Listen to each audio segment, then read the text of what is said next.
Guys, I'll do a better recording. But anyway, good morning. Welcome to day 1 in Katowice. Well, I was here yesterday, but I didn't make it to the conference.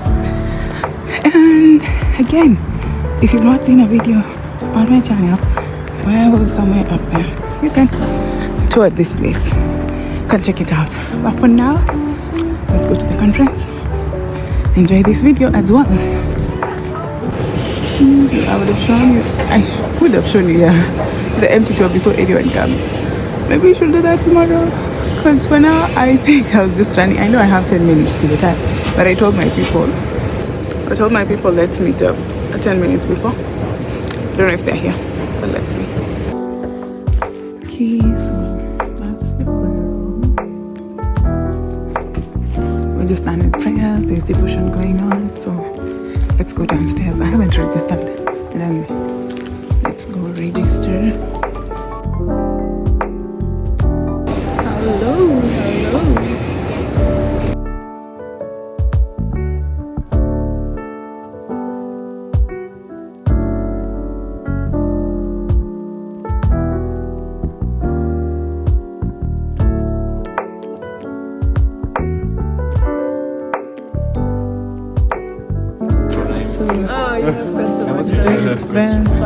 To check in, then here to sit there. Where are you guys from? Czech. Then here. And you? Done. Now let's go listen in. Guys, he was ushering me. Good morning. Please find your seat. Where? Make sure that you will be sitting in front because it's for the late people. The hot part. I am late.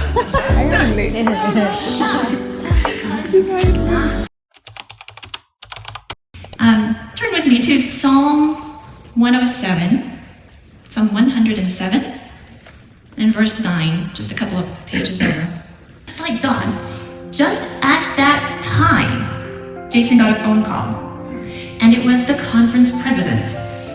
And he said, Jason, I'm here with the treasurer, and we need to talk to you. So Jason was a little nervous, but he said, okay. And the conference president said, it has come to our attention that we owe you some money. So what happened was, for the last 3 years, we had not gotten the amount of money every month that we should have. $500 a month for the last 3 years.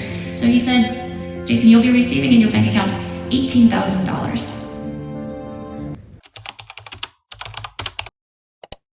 Dave Fiedler, Adventist historian and author, when I was working on the book also, he said this: most Adventists do not have a clear understanding of what God's call for their life truly is. Most Adventists don't have a clear understanding of what God's call for their life truly is. Interesting statement.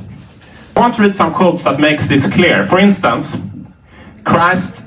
it says in the Bible that Christ gives to every man his work. Christ has a task, he has a work for every man. Ellen White puts it like this, Ministry of Healing. Every man, every human has his place in the eternal plan of heaven. Whether we fill that place depends upon our own faithfulness in cooperating with God. Not more surely, I love this one, not more surely is the place prepared for us in the heavenly mansions. Do you think God is Jesus preparing a place for you in heaven? Yeah, John 14, he's preparing a place, he's preparing mansions, rooms for us in heaven. Now, listen to what it says here. Not more surely is a place prepared for us in the heavenly mansions than is the special place designated on earth where we are to work for God. A key step to discover your most important calling in your life. Start where you are and do it faithfully. Someone has said this is true in many areas. If you want to start a business, a ministry, many different areas of life, how should you do it? Start small, simple, and soon. Oftentimes, good advice. This is a very interesting one. Needs and negative experiences.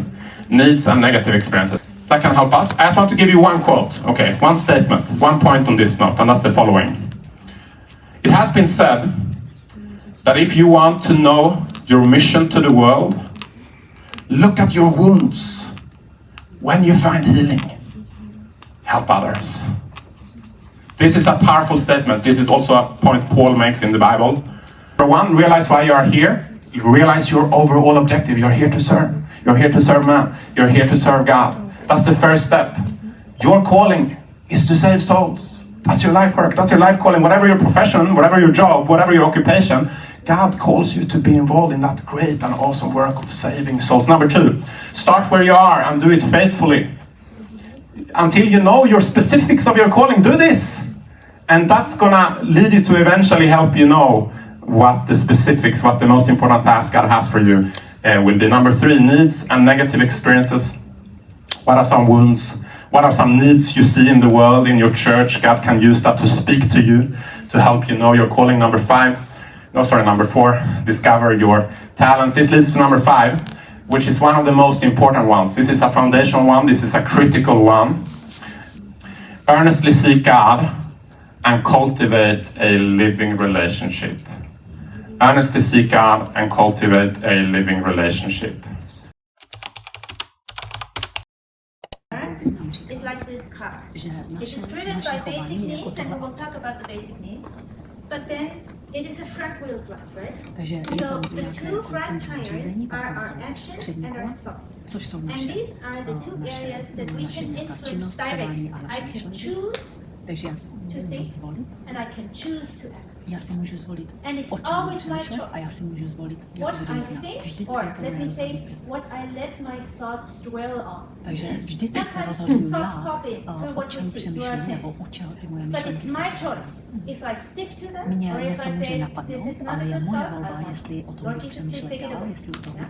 Thoughts and actions, these are the ones I can influence directly. I do not have direct power over my emotions, over how I feel, and over my physiology, the reactions of my body. For instance, if someone comes in the door that I really have problems with, and he comes in right now, my stomach probably will do something.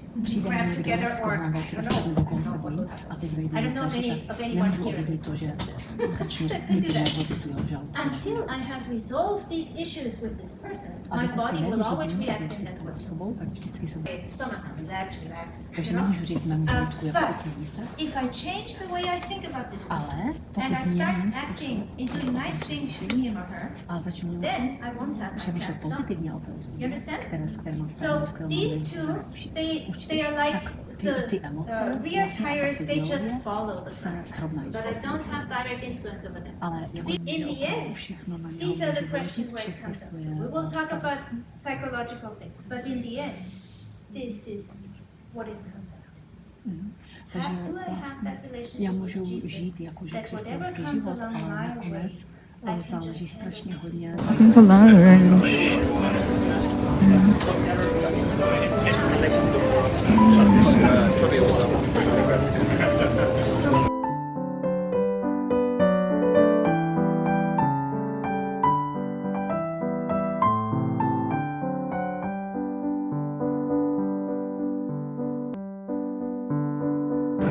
we struggle. Make sure you remove the air because it will have the bubbles. Yeah, we try to do our best. Anyway, okay, fine. The OG. Oh, I was thinking. Yeah.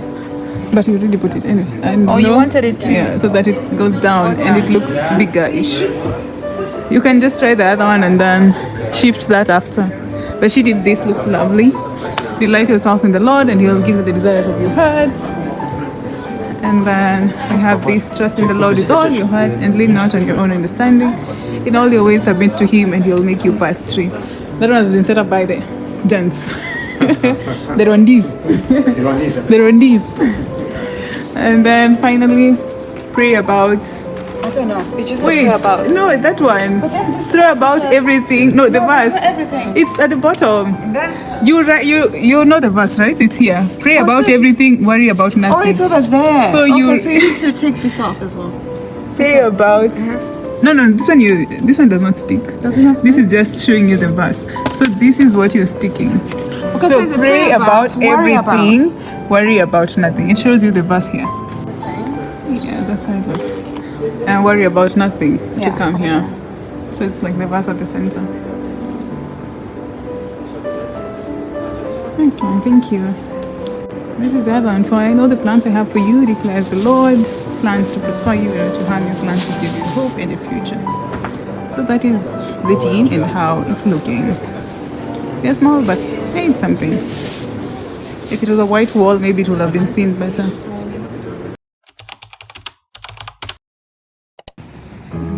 Band workshop for the day. Oh, it's so cool. Present my account to people because of the simplicity of my posts. But I'm finding out that that's what my followers actually love about who you want to reach and what tools and approaches will help you to get there and how to know if it's working in the first place. So begin by evaluating your existing accounts and platforms. Are you using the right ones for your mission, for your project, your audience? Foster real relationships, become a trusted resource in your community. And set expectations, both for those interacting with you and also for your team. Because once your team clearly understands what are you trying to achieve, it enables them to focus on the right things.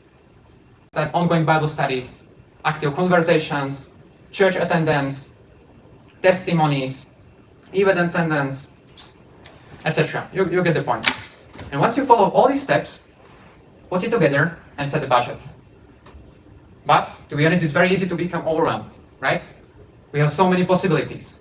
So focus on just a few platforms that make the most sense for your goals, for your audience, for your resources, your goals, and do these platforms well. Now and where you want to be. Choose a name, design, style that help people see you the way you want to be seen. And define your central message and how to convey it, how to communicate it. Define your logo, your color codes, your fonts, shapes, patterns, and tone of voice. Develop a clear brand promise, that is what your ministry has to offer. This is what unfortunately happens very often. I'd like to share with you two formulas. Think before you speak, because it is not enough for something to be true. It also has to be helpful, inspiring, necessary, and kind. A formula you can use when crafting your message. They taught us this formula at AFCO Europe, and it is FFF, feel, felt, found. So first validate people's feelings. Then tell them about you or other people having the same feelings or feeling the same. And then finally, provide them with a solution. This is how you can deal with it. That's basically how I do it in my ministry as well. We might feel like, I don't know, we don't have to take so much effort when answering people's messages or because it's online and it doesn't matter, but there are real people behind those profile pictures. Some stories before or as you share a sequence of posts. And also, one important thing, make them feel they are part of the content creation. They'll enjoy it. They're involved. Another point is reply to messages before posting to activate your most engaged followers. To laugh, to get inspired, to connect, and to buy. So your content should do at least one. And here's how. What to share? Make content that is valuable. Content solving a problem, teaching something, inspiring. Create content that is emotional. We found out that when you communicate as a fifth grade person, you have a potential to reach more people. 3 seconds to grab people's attention, and if you fail here, then the rest of the video might be valuable, might be good, well produced, but it's just not going to perform well. On the other hand, if you'll be able to grab people's attention, then it's just about holding the attention by, for instance, changing their voice, your voice in the video, their emotions, location. What might also work is higher brightness and contrast. A platform called ZoomSphere. Unfortunately, it's a little bit more expensive, but you can add up to 50 media accounts and up to 50 users, and they have quite broad possibilities and features. This is Sanyoes and the current director of communication for JC, Alisa Truman. I haven't read this one, but I think it's worth checking out. Then there is a book called Clicks to Digital Evangelism by Justin Kim, not the one who is here. It's very practical. I especially enjoy the part about pastoral care, which is about engaging with people, how to answer their comments, their messages, what to say, what to not say, etc. Very practical. But so far, the book I enjoyed the most from our Adventist authors is a book called Digital Discipleship and Evangelism by Jamie Dunn. In fact, I inspired a lot when I was creating this workshop. You know, there is so much to cover when it comes to social media. Social media is like a city. We need to go there to do mission, but be careful to not live there. Let's have a short word of prayer and have the rest of the time for the Q&A. I haven't shown my face mostly today. Anyway, this is what I ended up putting on my head. I really need to get a salon or to remove my hair. I don't know. But I don't know if you can see if I do this. Just right next to this building is where the conference center is. And if I turn around, the accommodation is somewhere here. The new accommodation. So I'm going to check in to drop my sling bag and this one, I don't know how it's called. And then we go pick my backpack and the other one from the other side. Yeah. And then we go for dinner at 6. One last evening devotion and we call it a day. Yeah. So that's the place. This is the building. I'm assuming this one was 19. That's the ground around the area. And yes, as I said yesterday, as we show you such places, beautiful spaces, we also show you when we sleep in hostels, like yesterday, which was nice. Anyway, there's a Zabka there. I don't know if you can zoom here. At least if I want to buy something like water, I can do that. The conference center is just literally there. Okay, let me find the reception because this does not look like livable. But I've seen people on their balconies. Yeah, I think this is the place. Let me ask. This is closed. Oh yeah. Okay. Okay. From the entrance into the lift. Sorry, still going up. Oh, okay.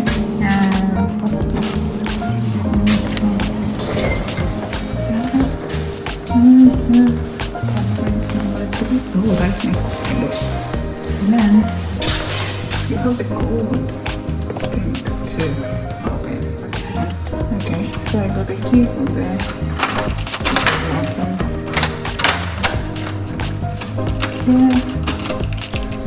Out of trip. Then you come in. Ooh, looks nice. First thing you see is the closet.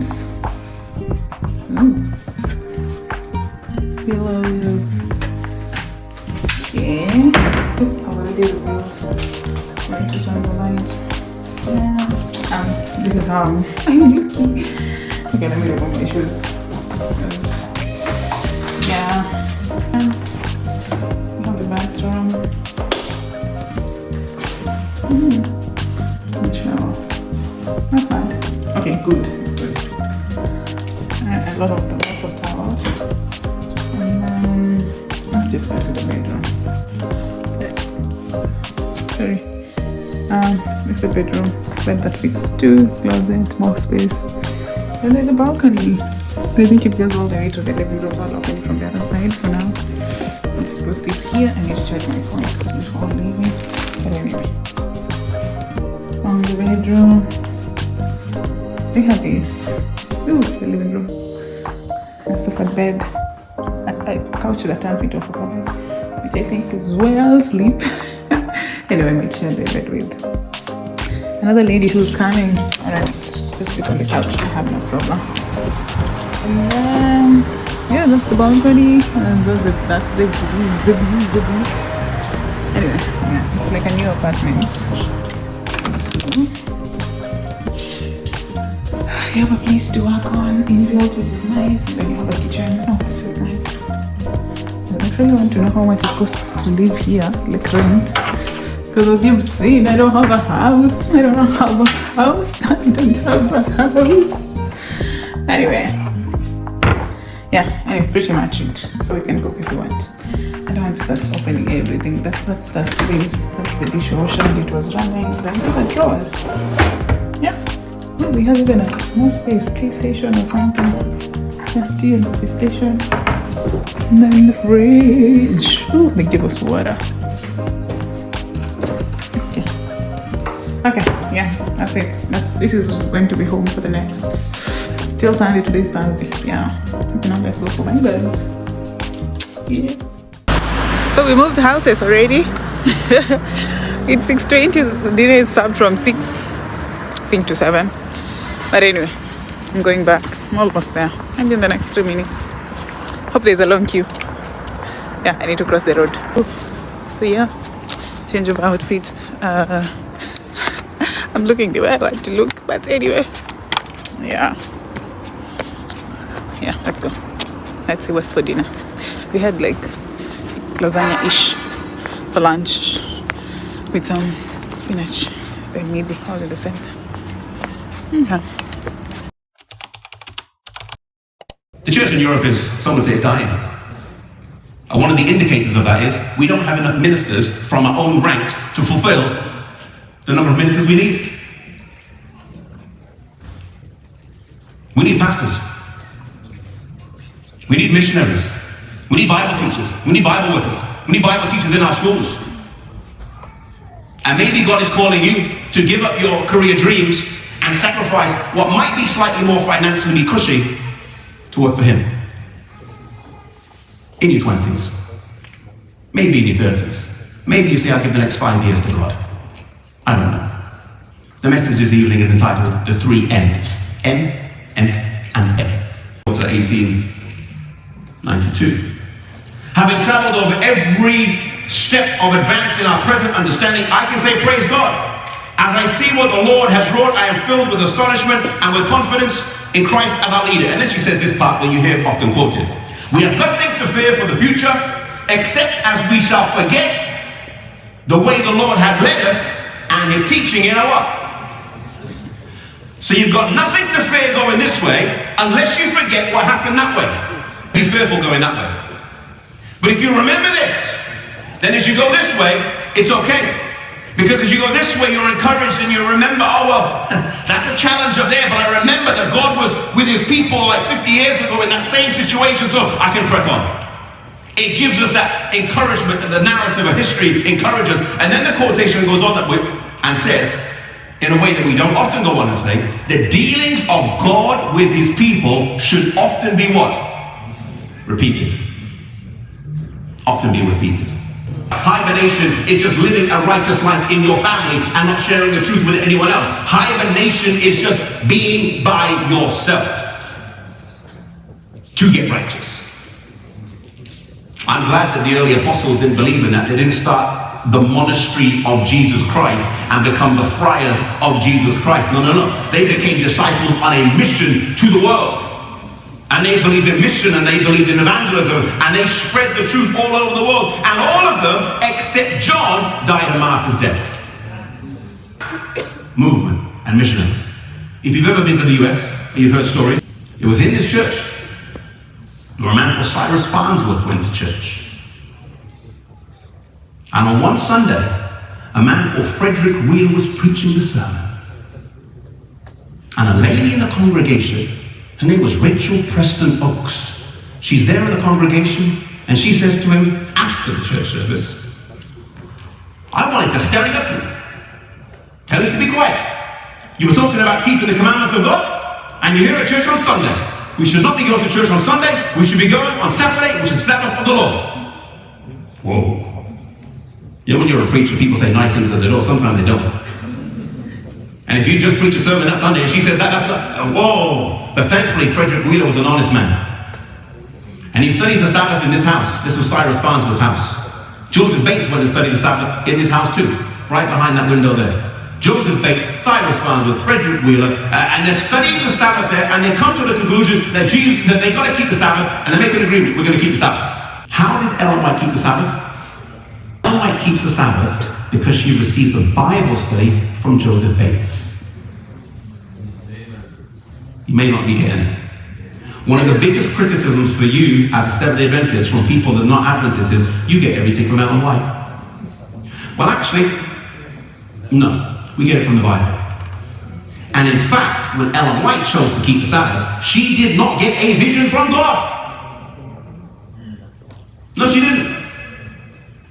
Ellen White decided to keep the Sabbath because she received the Bible study from Joseph Bates. She studied it in the Bible, and Ellen White says, all right, I'll keep the Sabbath too. The Bible's clear.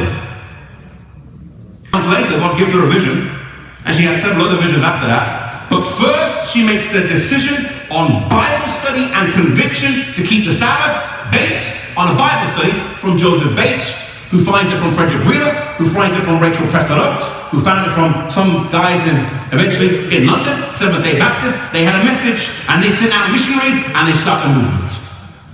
Accepting Jesus 100% into your heart. For some of you may have already accepted him, and it will be about surrendering your career path or your financial goals and saying, no, I'll give that up, and I'll be a missionary for the Lord. I'll give that up, I'll be a pastor. I'll give that up, I'll be a Bible teacher. And some of you will be making life change. And why do we put these conferences on?